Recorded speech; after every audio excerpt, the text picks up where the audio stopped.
స్వర్ణంలో అందరికీ వందనాలు. దేవుని యొక్క మహాకృపను బట్టి మనందరం ఈరోజు పామ్ సండే అంటారు, మట్టల ఆదివారం. అందరికీ మట్టల ఆదివారం శుభాకాంక్షలు. కొంతమంది అంటారు, ఏంది మళ్ళీ లేదే, కొత్తగా ఉందే అనుకోవద్దు, మంచిదే. దేవుని స్తుతించారు ఇప్పుడు, కాబట్టి మనం అట్లా అనుకోవడంలో తప్పే లేదు. ఒకళ్ళు తప్పు అనుకుంటే వాళ్ళకి తప్పే అది, కాబట్టి వాళ్ళకి వదిలేద్దాం. చూడండి, మత్తయి సువార్త 21వ అధ్యాయము, మత్తయి సువార్త 21వ అధ్యాయము 7వ వచనం. మత్తయి సువార్త 21వ అధ్యాయము 7వ వచనం తీసినా చదవండి. ఆ గాడిదను దాని పిల్లను తోలుకొని వచ్చి వాటి మీద తమ బట్టలు వేయగా ఆయన బట్టల మీద కూర్చుండెను. ప్రార్థన చేసుకుందాం. మహోన్నతుడైన దేవా, సర్వాధికారి అయిన దేవా, నీకు వందనాలు తండ్రి. ఈ మధ్యాహ్నకాల సమయంలో పాటల ద్వారా, మా యొక్క మాటల ద్వారా మిమ్మల్ని ఆరాధించడానికి, స్తుతించడానికి మీరు ఇచ్చిన సమయానికై మీకు వందనాలు చెల్లించుకుంటూ ఉన్నా తండ్రి. మీ యొక్క కుమారుని యొక్క రక్తంలోను శరీరంలోను మేము పాలు పంపులు పొందడానికి తండ్రి, మీ యొక్క వాక్యం ద్వారా మమ్మల్ని పరీక్షించుకొని యోగులుగా పాలు పంపులు పొందడానికి తగిన సహాయం చేసేయండి. చదవబడిన వాక్య భాగాన్ని మీరు దీవించి ఆశ్రయించండి. మాకు కావాల్సిన ఆత్మీయమైన ఆహారం మాకు దయచేయమని, మీ యొక్క ఆత్మను మాకు తోడుగా ఉంచి నడిపించమని యేసుక్రీస్తు వారి నామంలో ప్రార్థించి అడిగి వేడుకుంటున్నాం తండ్రి, ఆమేన్. ఇక్కడ మనకి యేసుక్రీస్తు వారు మత్తయి సువార్త 21వ అధ్యాయం 7వ వచనంలో ఒక మాట మనకు కనబడుతుంది. ఆ గాడిదను దాని పిల్లను తోడుకొని వచ్చి ఏం చేయాలి? గాడిద పిల్ల దేవునికి అవసరమై ఉంది. గాడిద ఉండాలి, గాడిద పిల్ల కూడా ఉండాలి. మరి మన జీవితంలో మనం రక్షించబడినప్పుడు మన బిడ్డలు రక్షించబడ్డారా? ఇప్పుడు మనం రక్షణ పొందాం, మనం మారు మనసు పొందాం. మరి మన బిడ్డల పరిస్థితి ఏంటి? అయ్యా, వాళ్ళు చిన్న పిల్లలు కదా, వాళ్ళు మారు మనసు పొందకపోతే ఏమైందిలే అనుకోకూడదు మనం. ఎందుకంటే మనం రక్షించబడాలి, మన బిడ్డలు రక్షించబడాలి.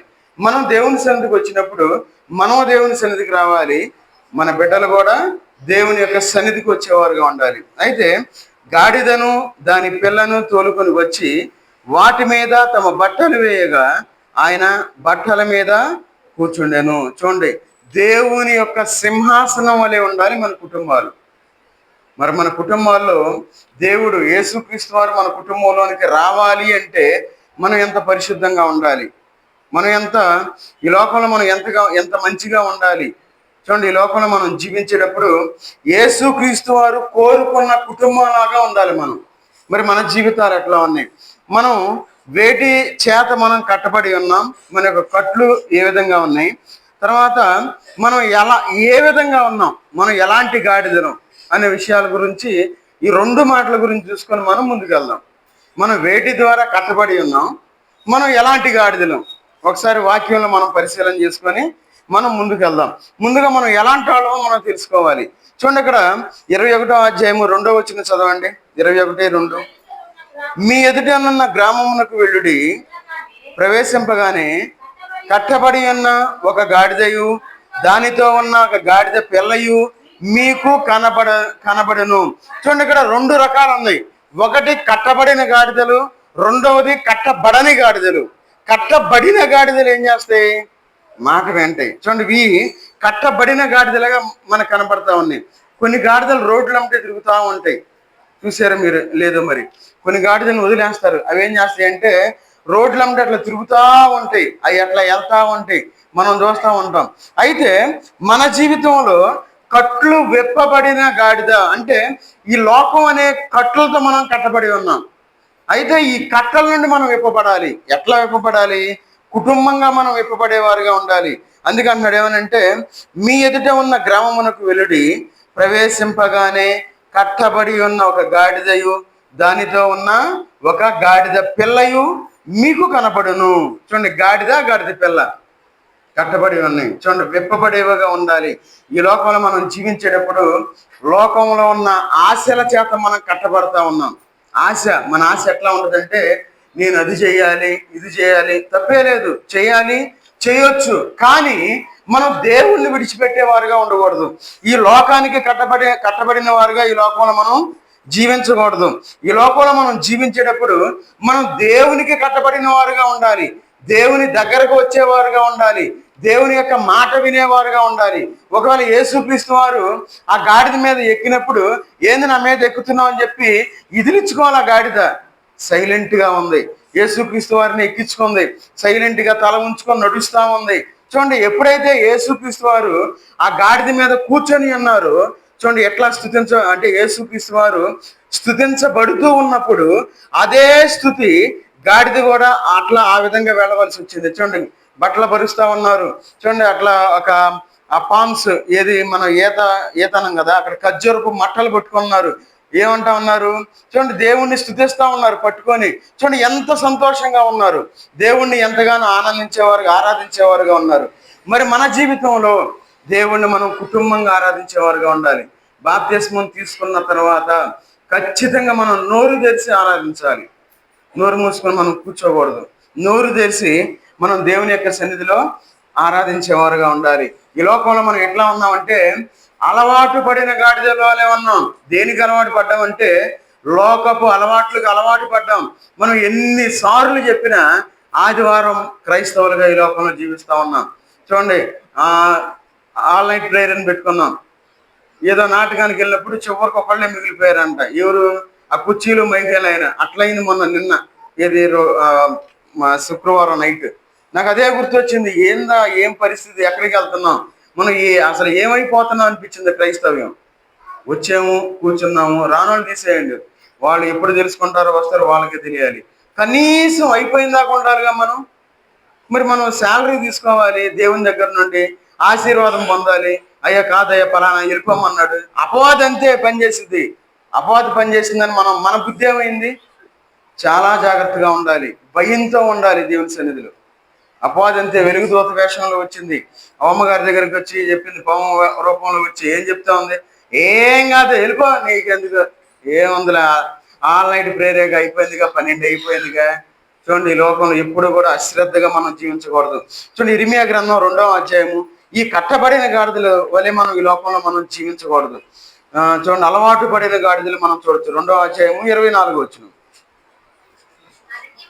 అరణ్యమునకు అలవాటు పడిన అడవి గాడిదయు అది దాని కామాతురత వలన గాలి పీల్చును, కలుసుకొనున్నప్పుడు దాన్ని త్రెప్పగలవాడెవడు? దాని వెదకు గాడిదలలో ఏదియు అలసి ఉండదు, దాని మాసములలో అది కనబడదు. చూడండి, ఇక్కడ ఒక గాడిద మనకు కనబడతా ఉంది. ఇది ఎలాంటి గాడిద? లోకానికి అలవాటైన గాడిద. అందుకే ఇక్కడ అంటా ఉన్నాడు ఏమని? అరణ్యమునకు అలవాటు పడిన గాడిద. మనం ఎన్నిసార్లు చెప్పినా మనం దేవుని మాట వెంటలా మన ఇష్టం వచ్చినట్టు చేస్తా ఉన్నాం. అందుకే పౌలు గారు పత్రికల్లో రాస్తారు, వ్యభిచారులారా అని రాస్తారు. దానికి అక్షరార్థమైన వాక్యం ఇక్కడ రాయబడి ఉంది. మనకి ఇర్మియాలో రాస్తా ఉన్నారు అదే మాట. ఎవరైతే లోకాన్ని ప్రేమించేవారుగా ఉంటారో వారు దేవునికి శత్రువులుగా ఉన్నారు, వారు వ్యభిచారులుగా ఉన్నారు అని ఖండితంగా వాక్యం చెప్తా ఉంది.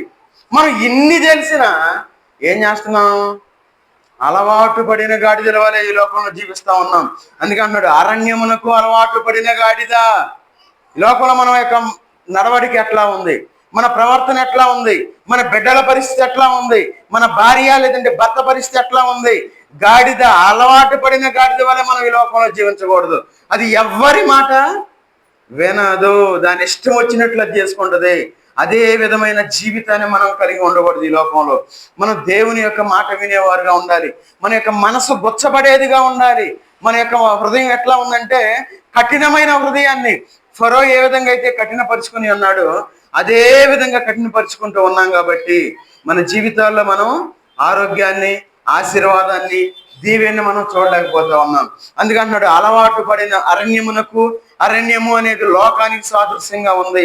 అలవాటు పడిన గాడిద అనేది అవిశ్వాసులకి సూచిస్తా ఉంది. అవిశ్వాసులు అంటే వారు విశ్వాసంలోనికి వస్తారు, మరలా లోకం వైపు చూసేవారుగా ఉంటారు. అవిశ్వాసులు అలవాటు పడిన గాడిదల వలె ఉన్నామా? ఒకసారి మనం పరిశీలించుకుందాం, పరీక్ష చేసుకుందాం. చూడండి, అలవాటు పడిన గాడిదలు ఎట్లా ఉంటాయంటే ఈ లోకంలో వాళ్ళు స్వార్థపూరితమైన ఆలోచన కలిగిన వారుగా ఉంటారు. ఈ లోకంలో వారు ఏదో చేయాలి, ఏదో సంపాదించాలని చెప్పి ఈ లోకంలో అనుకుంటారు. ఏమి లేదు ఈ లోకంలో. ఈ లోకంలో మనం ఎంత శ్రమ పడినా, దేవుణ్ణి మనం పక్కన పెట్టి మనం ఏమీ సాధించలేము. ఒకవేళ మనం అనుకోవచ్చు, నేను చదివితే నేను బాగా మంచి ప్రయోజకులను అవుతా అనుకుంటానేమో. కాదు, దేవుణ్ణి మనం కలిగి ఉండాలి. ఎవరి జీవితాల్లో అయితే యేసుక్రీస్తు వారిని కలిగి ఉంటారో వారి జీవితాలు ధన్యకరంగా ఉంటాయి. తర్వాత మనం వేరే గాడిద గురించి చూద్దాం. చూడండి, ఆదికాండం 49వ అధ్యాయము. ఆదికాండం 49వ అధ్యాయము 14 వచనం తీసిన చదవండి. 49:14.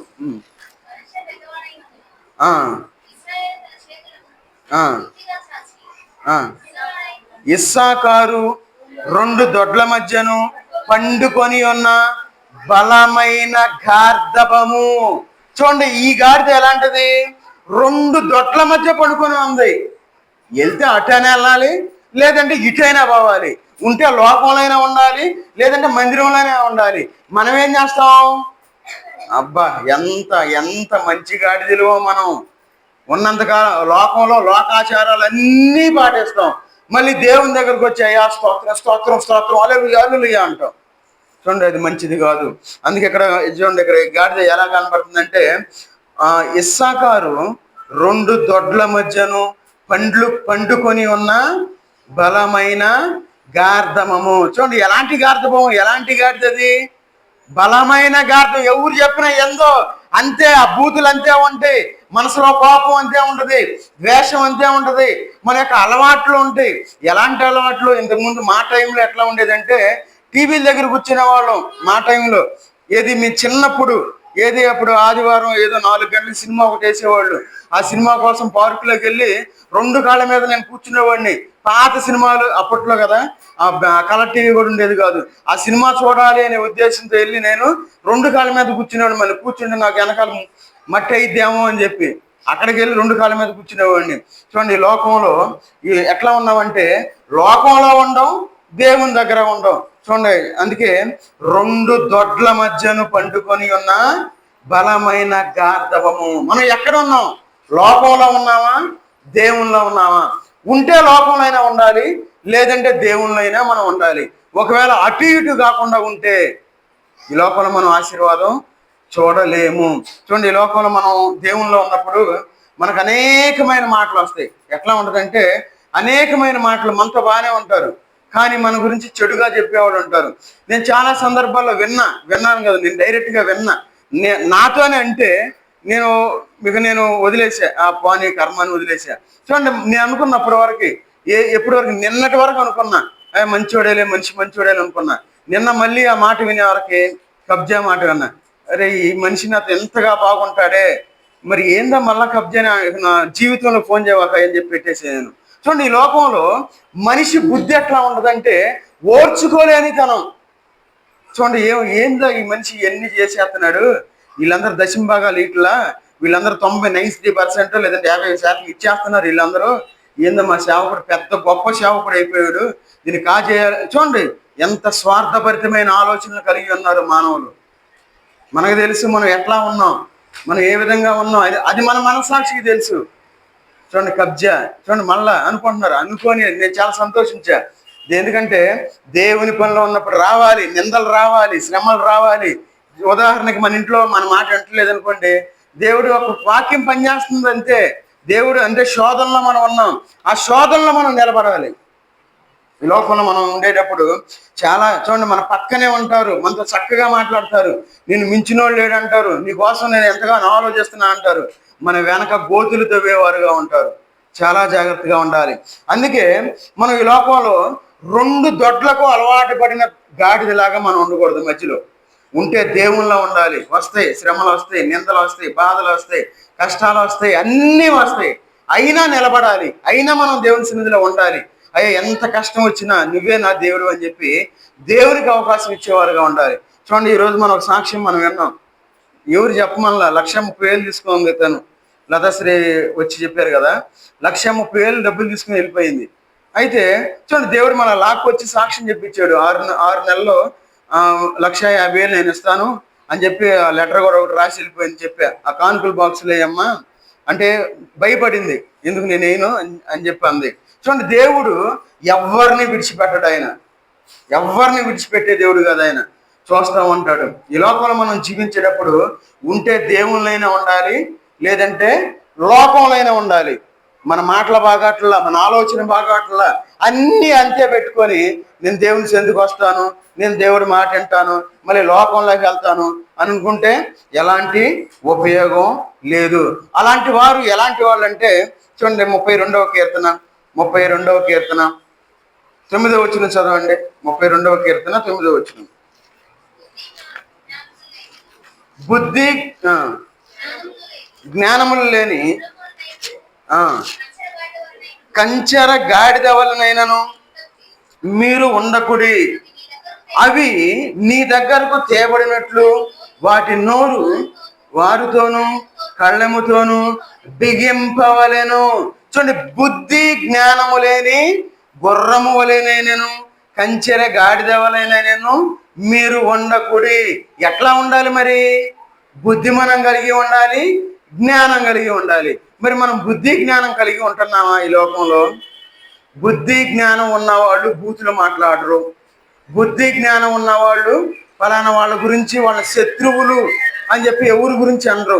బుద్ధి జ్ఞానం ఉన్నవాళ్ళు ఒకరి మీద అలగరు. ఈ లోకంలో మనం జీవించేటప్పుడు బుద్ధి జ్ఞానం కలిగి ఉండాలి. అందుకే చెప్తున్నాడు, బుద్ధి జ్ఞానం లేని ఒకవేళ డైరెక్ట్గా అన్నాను అనుకోండి, అలా ఉన్న వాళ్ళందరికీ ఏమనుకుంటారంటే నా గురించే చెబుతున్నాడు, నేనేగా అట్లా ఉంటుంది. మనం మారం, మన బతుకు మార్చుకోం, నా గురించే మాట్లాడుతున్నాడు. చూడండి, దేవుని యొక్క వాక్య భాగంలో బుద్ధి జ్ఞానం లేని గుర్రము వలెన నేను కంచెర గాడిద వలెన నేను మీరు ఉండకూడి. ఉంటే ఏం జరిగిద్ది? వాక్యం ఏం చెప్తున్నారు? బుద్ధి జ్ఞానం లేని గాడిదల వలె గుర్రాల వలె ఉండొద్దు అంటున్నారు. ఒకవేళ ఉంటే నోరు మూపించడం జరిగిద్ది. ఉదాహరణకి మనం ఈ లోకంలో ఎట్లా ఉండాలి? ఆశీర్వాదకారకంగా ఉండాలి. ఈ లోకంలో మనం దేవుళ్ళు ఆనందించేవారుగా ఉండాలి. ఆనందించవలసిన మనము మన నోరు ముయ్యబడుతుంది. అందుకన్నాడు ఇక్కడ తర్వాత చూడండి, అవి నీ దగ్గరకు తేబడినట్లు వాటి నోరు వారుతోను కళ్ళెముతోను బిగించవలెను. బిగించబడిద్ది మన యొక్క ఆశీర్వాదం. మనం ఏం చేయలేం. మనం అనుకుంటాం నేను బాగా మాట్లాడుతూ ఉన్నాను, జ్ఞానం లేకుండా అనుకో. మనం మాట్లాడేటప్పుడు ఏమనుకుంటాం? నేను జ్ఞానం లేని మాట్లాడుతున్నాను అనుకుంటామా? అనుకోం. ఎంత చక్కగా మాట్లాడుతున్నాను, ఎంత జ్ఞానం కలిగి మాట్లాడుతూ ఉన్నాను, మాట్లాడకపోతే ఎట్లా అందరూ వచ్చి నా మీదే పడతారు అనుకుంటాం. లేదు. చూడండి, బుద్ధి లేని గాడిదల వలె మనం జీవిస్తూ ఉన్నాం, జ్ఞానం లేని గుర్రాల వలె మనం జీవిస్తూ ఉన్నాం. కాబట్టి మన నోరులు ముయ్యబడతా ఉంది.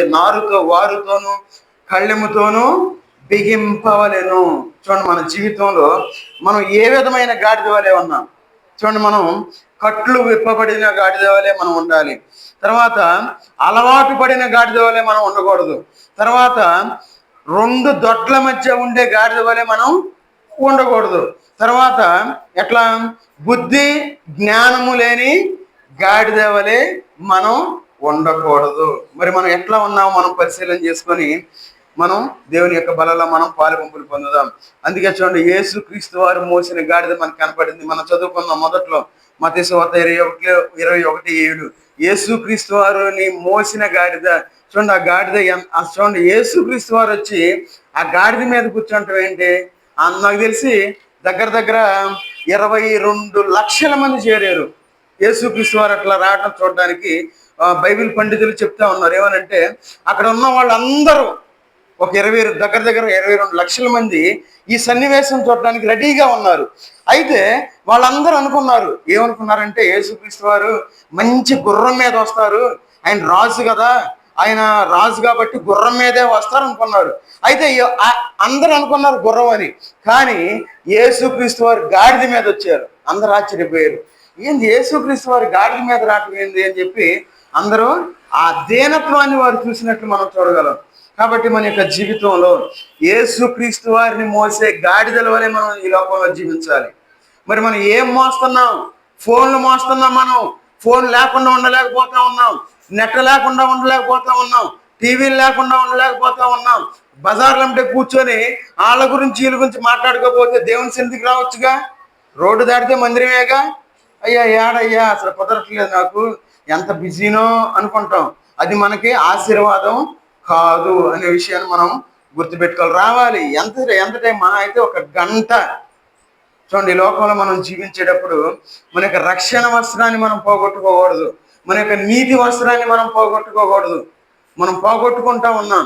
కాబట్టి మనం యేసుక్రీస్తు వారు మోసే గాడిద వలె మనం ఈ లోకంలో మనం జీవించాలి. చూడండి, సంఖ్యాకాండంలో ఇంకొక గాడిద మనకు కనబడి, చూడండి సంఖ్యాకాండం 22వ అధ్యాయము 28వ వచనం తీసినారు, చదవండి. 22, 28, 28, 29, 30. అప్పుడు యెహోవా ఆ గాడిదకు వాక్కునిచ్చాను గనుక అది, నీవు నన్ను ముమ్మారు కొట్టుతివి, నేను నిన్నేమి చేస్తున్నానని బిలాముతో అనగా, బిలాము, నీవు నా మీద తిరగబడితివి, నా చేత ఖడ్గమున్న ఎడల నిన్ను చంపియుందునని గాడిదతో అనెను. అందుకు గాడిద, నేను నీ దాననైతేనే నేటి వరకు నీవు ఎక్కుచూ వచ్చిన నీ గాడిదను కానా, నేను ఎప్పుడైనా నీ కిట్లు చేయటి కద్దా అని బిలాముతో అనగా అతడు లేదనను. ఇక్కడ మనకు ఒక గాడిద కనబడతా ఉంది. ఇది ఎలాంటి గాడిద? బుద్ధి చెప్పిన గాడిద మనకు కనబడతా ఉంది. చూడండి, గాడిద మాట్లాడుతూ ఉంది. చూడండి, బుద్ధి చెప్తా ఉంది. ఎవరికి? ఒక మనిషికి ఒక గాడిద బుద్ధి చెప్తా ఉంది. అది సామాన్యమైన విషయం కాదు. అందుకే అంటున్నాడు ఏమని, యెహోవా ఆ గాడిదకు వాక్కునిచ్చెను. గాడిద చేత బుద్ధి చెప్పించుకుంటా ఉన్నాడు. ఈ లోకంలో మనం జీవించేటప్పుడు బుద్ధి లేని వారిగా ఈ లోకంలో జీవిస్తా ఉన్నాం. దేవుని యొక్క వాక్కు మనం విన్నప్పుడు బుద్ధి కలిగి మనం దేవుని సన్నిధిలో ఉండాలి. ఆయన వాక్యానుసారంగా ఈ లోకంలో మనం జీవించేవారుగా ఉండాలి. మరి ఎందుకు దేవుని యొక్క మాట మనం వెళ్ళలేకపోతా ఉన్నాం? చూడండి, ఈ గాడిద అంటా ఉంది, ఏమని అంటా ఉంది అక్కడ, ఏమంటుంది? నేను నీ దాననైతేనే, నీ దాననైనది మొదలుకొని నేటి వరకు నీవు ఎక్కుచూ వచ్చిన నీ గాడిదను కానా. చూడండి, ఆ ప్రశ్నిస్తా ఉంది. ఎలాంటి ప్రశ్న వేస్తా ఉంది? అయ్యా, నువ్వు అప్పటి నుండి నువ్వే ఎక్కుతున్నావు కదా అని చెప్పి అడుగుతా ఉంది. మరి మన మీద ఎవరు ఎక్కుతున్నారు? మన జీవితంలో ఎవరు అంటున్నారు? మన కుటుంబంలో ఎవరు అంటున్నారు? మరి మన కుటుంబాల్లో కుటుంబ ప్రార్థన మరుగైపోయింది.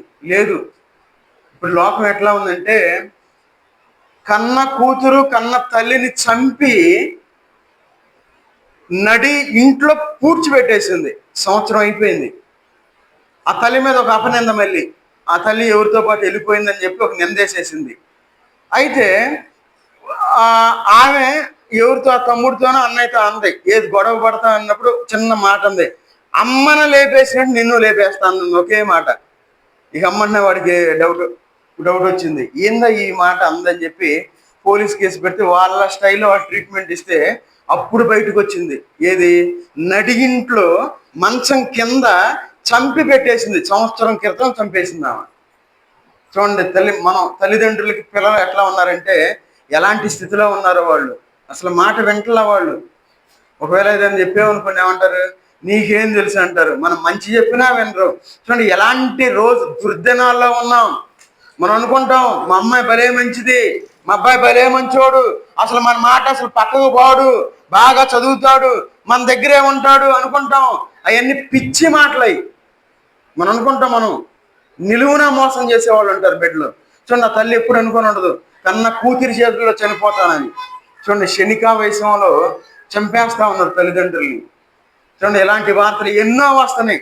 ఈ సంవత్సరం ఏం చేశారంటే, ఒక పేపర్ వేపేస్తాను ఇంట్లో. నా పేపర్ చూడాలంటే భయం వేస్తుంది, అసలు ఏ వార్తలు చూడాలో అని చెప్పి. ఈ లోకం భయంకరమైన లోకంలో మనం ఉన్నాం, దుర్దినాల్లో ఉన్నాం. చూడండి, మనం చాలా జాగ్రత్తగా ఉండాలి. బిడ్డలను కూడా నమ్మటానికి లేదు. వాళ్ళు ఇష్టానుసారంగా చెడిపోతా ఉన్నారు. మనం ప్రశ్నిస్తే మన మీద తిరగబాటు చేసేవారుగా ఉన్నారు, చంపేసేవారుగా ఉన్నారు. చూడండి, మరి మన జీవితాలు ఎట్లా ఉండాలంటే దేవుణ్ణి ఎక్కించుకునేవారుగా ఉండాలి. ఇక్కడ చూడండి, ఇక్కడ సంఖ్యాకాండంలో కనబడుతుంది ఏమని, నేను ఎప్పుడైనా నీ కిట్లు చేయట కద్దా అని బిలాముతో అనగా.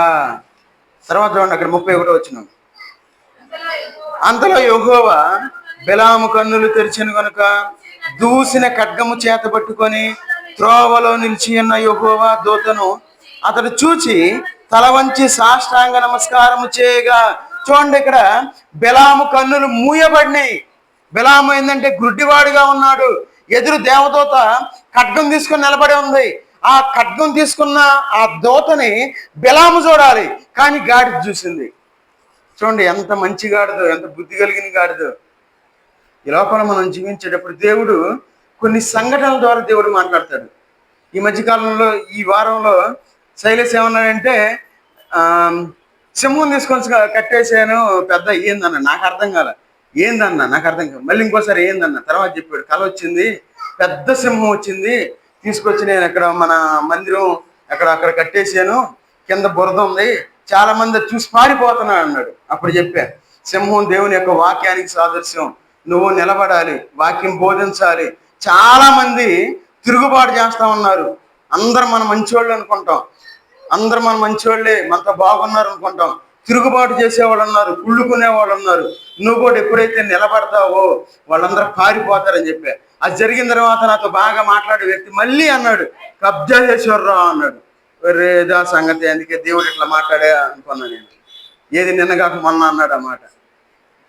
చూడండి, ఈ లోకంలో మనం ఏడుస్తారు, మనం చూసి దేవుడు కార్యాలు ఆపడు. మనుషులు ఏడుస్తారు, వాళ్ళు ఏడుపు ఆగుతూనే ఉంటుంది. ఏం పర్లా, ఎవరు కూడా అట్లా అభ్యంతరపడేగా ఉండకూడదు. దేవుని సేవకులకు మనం వెళ్ళే వరకు ఉండకూడదు.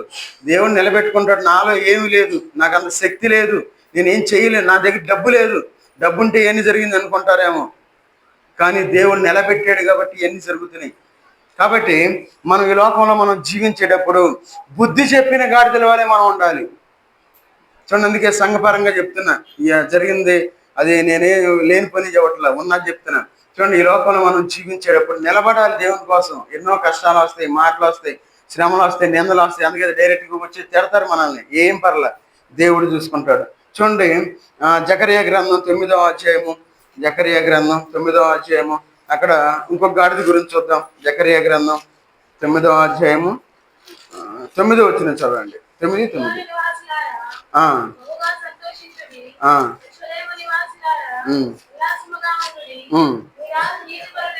మీ రాజు నీతిపరుడును రక్షణగా వాడును, దీనుడనై గాడిద పిల్లను ఎక్కి నీ యొద్దకు వచ్చున్నాడు. చూడండి, ఈ మాట నెరవేర్చబడింది.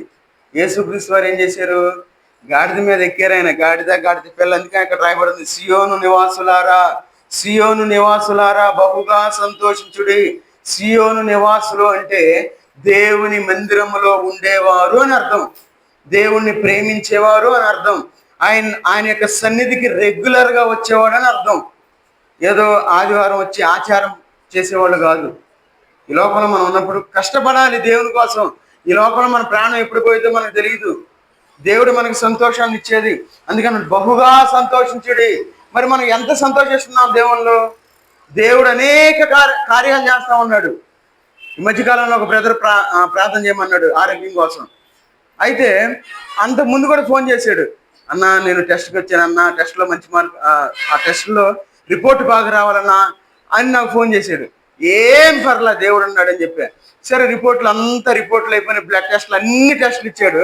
తర్వాత టెస్ట్లు వచ్చిన తర్వాత చెప్పాడు, అన్న అన్నీ బాగుండే అన్న, అన్ని టెస్టులు బాగా వచ్చింది, నేను ఆరోగ్యవంతుడిగా ఉన్నానని చెప్పాడు. తర్వాత అంటున్నాడు అన్నమాట, అన్న నేను ఆశ్చర్యపోయాను, అసలు టెస్ట్ అట్లా వచ్చిద్ది అనుకోలేదు అన్నాడు. చూడండి, మన దేవుడు గొప్ప దేవుడు. ఆయన దేవుడు ఆయన మన జీవితంలో కార్యాలు చేసేవాడు. ఒకవేళ ఈ లోకంలో మనం జీవించేటప్పుడు ఒకవేళ మనం శ్రమంలో ఉన్నావేమో, ఒకవేళ బాధలో ఉన్నావేమో, ఒకవేళ మనం దోషణ పాలవుతా ఉన్నావేమో, ఒకవేళ మనం అప్పుల అయిపోయేమేమో, ఒకవేళ మన బిడ్డలు మన మీద తిరుగుబాటు చేసే స్థితిలో ఉన్నారేమో, ఒకవేళ భార్య కానీ భర్త కానీ మన మాట వినటం లేదేమో, ఎలాంటి పరిస్థితి అయినా మనం దేవుని యందు మనం ఆనందించేవారుగా ఉండాలి. అందుకే అంటున్నాడు, బహుగా సంతోషించుడి. తర్వాత యెరూషలేము నివాసులారా ఉల్లాసముగా ఉండుడి. సంతోషంగా ఉండాలి, ఉల్లాసంగా ఉండాలి. ఉల్లాసంగా ఉండేవాళ్ళు ఏం చేస్తారు? పాటలు పాడతారు. ఆటోమేటిక్గా పాటలు వస్తాయి అంతే. మరి మనం పాటలు పాడే టైంకి దేవుని సన్నిధికి రావాలి, వస్తున్నామా? ఎందుకులయ్యా వాయిద్యాలు లేవుగా, వాయిద్యాలు వస్తే వస్తామంటారా? దేవుని కృపను బట్టి అవి కూడా వస్తాయి, నేను నమ్ముతున్నా. చూడండి, ఈ లోకంలో మనం జీవించేటప్పుడు చాలా జాగ్రత్తగా ఉండాలి. దేవుడు మనం అడిగిన ప్రతిదీ ఇస్తా ఉన్నాడు. ఆయన ప్రతిదీ కార్యాలు చేస్తూ ఉన్నాడు. కాబట్టి మనందరం మన జీవితాలు ఎట్లా ఉన్నాయి, మన బ్రతుకులు ఎట్లా ఉన్నాయి, ఇంకా ఉంది మనం ఏ కట్టల ద్వారా మనం బంధించబడి ఉన్నాము. మళ్ళీ అది స్టార్ట్ చేసే టైం తెలియదు. ఆల్రెడీ 40 మినిట్స్ అయిపోయింది, అందుకే నేను క్లోజ్ చేస్తున్నాను, అందుకే మూసేసి. యాక్చువల్గా ఒక విషయం గురించి నేను మాట్లాడాను. చూడండి, ఈ లోపల మనం చాలా జాగ్రత్తగా ఉండాలి. మన జీవితాలు ఎట్లా ఉన్నాయి, మనం పాపపు కట్లు మన దేవుడు పాప కట్టలో మనం ఉన్నాం. పాపం నుండి మనం బయటకు వచ్చేవారుగా ఉండాలి. రోగపు కట్ల ద్వారా మనం ఉన్నాం, అన్ని రోగాలే మనకి. ఆ కట్ల నుండి మనం బయటకు వచ్చేవారుగా ఉండాలి. కొంతమందికి దెయ్యపు కట్లు ఉంటాయి. వాళ్ళు ఏం చేస్తారంటే దెయ్యం కట్లు ఉన్న వాళ్ళు ఏం చేస్తారు, ఎవరు మాట అంత దెయ్యపు ఆలోచనలే. వాళ్ళు ఏం చేస్తారు ఎవరికి తెలియదు, దెయ్యం పట్టిన వాళ్ళు చేసినట్టు చేస్తారు. వాళ్ళు దెయ్యపు కట్లు ఉన్న వాళ్ళు ఉంటారు. కొంతమంది వ్యభిచారపు కట్లు కలిగిన వాళ్ళు ఉంటారు. వ్యభిచారపు కట్లు అంటే లోకము మీద ఆశ కలిగి ఉంటారు, దేవునికి శత్రువులుగా ఉంటారు. అది వ్యభిచారపు కట్లు కలిగిన వాళ్ళు. కొంతమంది బానిసపు కట్లు కలిగి ఉంటారు. కొంతమంది ఫోన్కి బానిసలు అయిపోతారు, కొంతమంది టీవీలకు బానిసలు అయిపోతారు, కొంతమంది అరుగులకు బానిసలు అయిపోతారు, కొంతమంది రోడ్లకు బానిసలు అయిపోతారు. వాళ్ళు ఎక్కడ ఉంటారో వాళ్ళకే తెలియదు. అలాంటి కట్ల నుండి మనం బయటకు వచ్చే వారుగా ఉంటారు. కొంతమంది మంత్రపు కట్లు కలిగిన వారుగా ఉంటారు. బైబిల్లో ఉంది. కొంతమంది మంచిది, ఇది మంచిది. చూడండి, ఎన్ని చూస్తూ ఉంటారు.